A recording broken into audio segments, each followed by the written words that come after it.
friends, I'm Joana from Joana Miranda Studio, and this is my video series, Art Bag Time-Saving Tips and Tricks.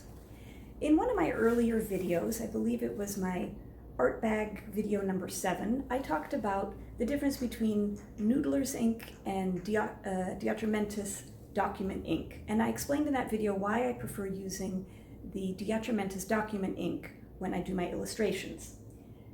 The Atrementis line of inks, document inks, they come in a rainbow of colors. And in today's video, I'm going to talk about the difference between the document ink gray and the document ink black. And I'm going to show 2 different drawings with each of these different inks so that you can see the difference between them. As I demo these 2 Atrementis document inks, the document ink black and the document ink gray, I'm going to be using a dip pen. I don't usually use a dip pen because I don't like having to, constantly be dipping my pen, especially as I'm drawing and a line all of a sudden goes dry and then I have to retrace it. I find that kind of irritating, and also it interrupts the flow of what I'm doing. But for this comparison purpose, it makes sense because we'll be seeing the ink really in its truest form. If I put the ink into a fountain pen, it's possible that there could be some water inside the fountain pen from the last time I cleaned it, and that could dilute the ink a little bit.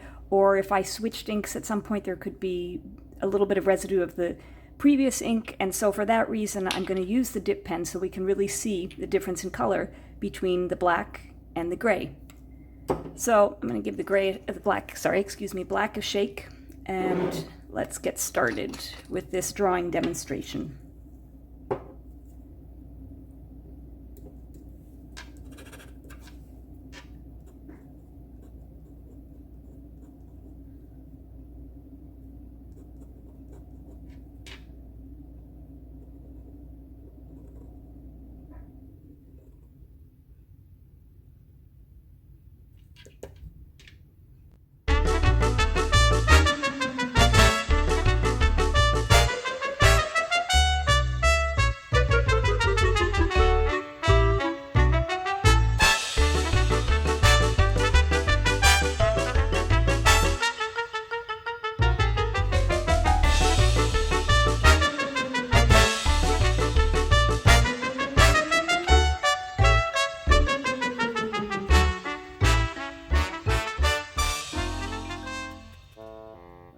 Okay, so we're going to move on to the demonstration of the document ink gray. Give it a shake, make sure the pigment is evenly distributed.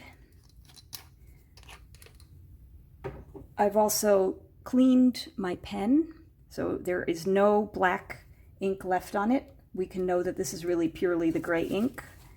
And let's go ahead and get started on my comparison.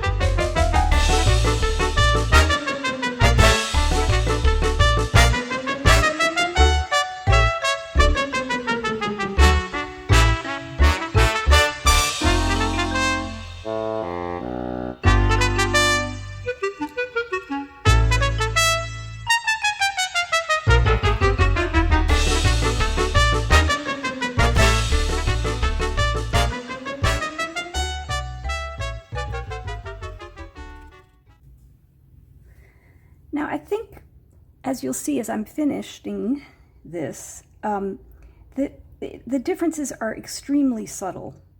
You can see it a little bit more here in this shading here as compared to here. A little bit here.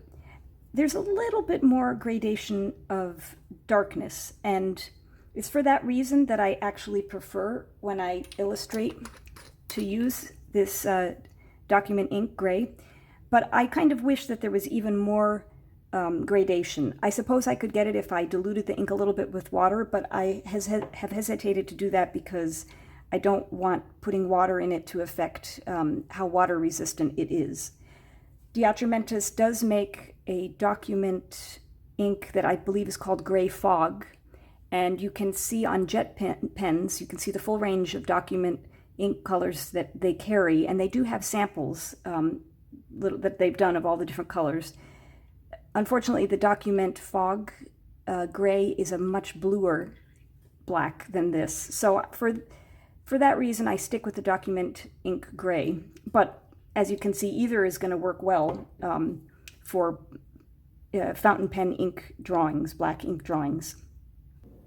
And that's a wrap on today's Art Bag time-saving tips and tricks video. If you've enjoyed this video, I hope you'll consider giving it a thumbs up. Also, keep in mind that I post these videos every Monday and Friday, so I hope you'll consider subscribing. If you do subscribe, make sure to toggle on the little bell so that every time I put up a new video, you'll get a notification. Thanks for watching. Bye.